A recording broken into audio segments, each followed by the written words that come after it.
Pada praktikum kali ini yaitu modul 8 kelistrikan dan magnet.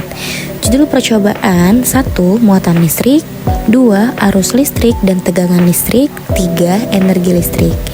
Untuk tujuan percobaan menunjukkan adanya muatan listrik pada sebuah benda, memperlihatkan adanya gaya elektrostika, menjelaskan aliran arus dalam suatu rangkaian listrik, menjelaskan pengaruh tegangan terhadap suatu rangkaian. Untuk percobaan pertama yaitu muatan pada benda dengan media bola pingpong.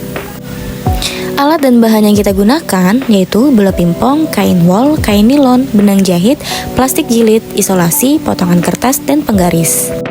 Hal yang pertama kita lakukan yaitu menggosokkan plastik dengan bola. Ternyata hasilnya mereka tidak tertarik. Kedua yaitu kita menggosokkan penggaris ke rambut dan kita taruh di atas potongan kertas. Ternyata kertas itu tertarik. Selanjutnya kita gosokkan kedua bola pingpong ke dalam kain wol. Maka kita lihat hasilnya, ternyata bola tersebut tidak tertarik. Selanjutnya sama hal yang kita lakukan yaitu menggosokkan kedua bola pingpong ke kain nilon. Ternyata untuk hasilnya pun tidak tertarik. Selanjutnya kita gosokkan kedua bola pingpong dengan plastik dan kain wol, maka mereka hasilnya saling tertarik. Dan sama kain nilon dan plastik dengan keduanya mereka saling tarik-menarik karena muatan antara kedua bola saling berbeda. Kesimpulannya, jika benda dengan muatan sejenis akan tolak-menolak, dan jika muatannya berbeda, muatan akan tarik-menarik.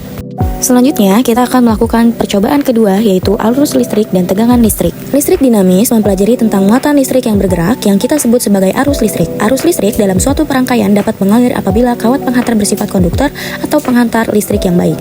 Sebaliknya, arus listrik tidak mungkin mengalir jika kawatnya bersifat isolator. Arus listrik ini mengalir karena adanya beda potensial atau terganggu, di mana alirannya bergerak dari potensial tinggi ke potensial rendah. Secara konvensional, arah arus listrik mengalir berlawanan arah dengan aliran elektron. Menurut hukum Ohm, besarnya arus listrik dalam suatu rangkaian selalu berbanding lurus dengan besarnya tegangan listrik dan berbanding terbalik dengan besarnya hambatan.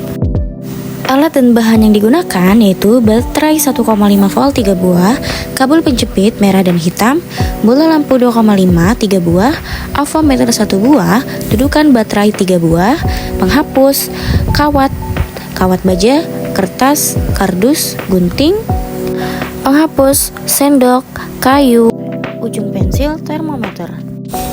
Dan inilah lampu menyala terang dengan menggunakan 3 baterai. Lalu kita mencoba untuk menjepit kawat besi. Apakah lampu bolamnya menyala atau tidak? Ternyata untuk lampu bolamnya yaitu menyala. Selanjutnya kita coba dengan menggunakan kawat tembaga. Ternyata hasil menjepit kawat tembaga yaitu membuat bolamnya menyala. Selanjutnya yang kita lakukan yaitu menjepit sendok. Apakah bolamnya menyala? Ternyata untuk hasil dari menjepit sendok yaitu bolam lampunya menyala. Selanjutnya yang kita lakukan yaitu menjepit kayu. Ternyata untuk menjepit kayu hasil dari bolamnya tidak menyala karena tidak ada aliran listrik. Selanjutnya menjepit kertas. Ternyata untuk dari hasil kertas bolam lampunya juga tidak menyala. Selanjutnya kita menjepit penghapus. Ternyata untuk hasil dari penghapus tidak menyala.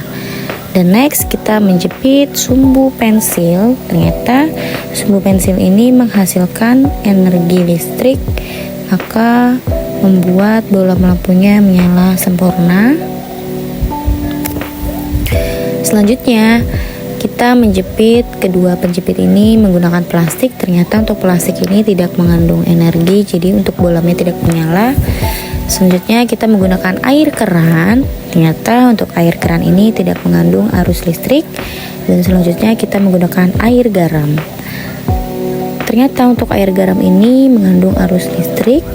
Maka dari itu untuk bolam lampunya menyala sempurna. Kesimpulannya, agar arus listrik mengalir, kita memerlukan kawat penghantar yang bersifat konduktor. Bahan yang menghantarkan arus dinamakan konduktor, sedangkan yang tidak menghantarkan dinamakan isolator. Lalu kita masuk ke percobaan ketiga, yaitu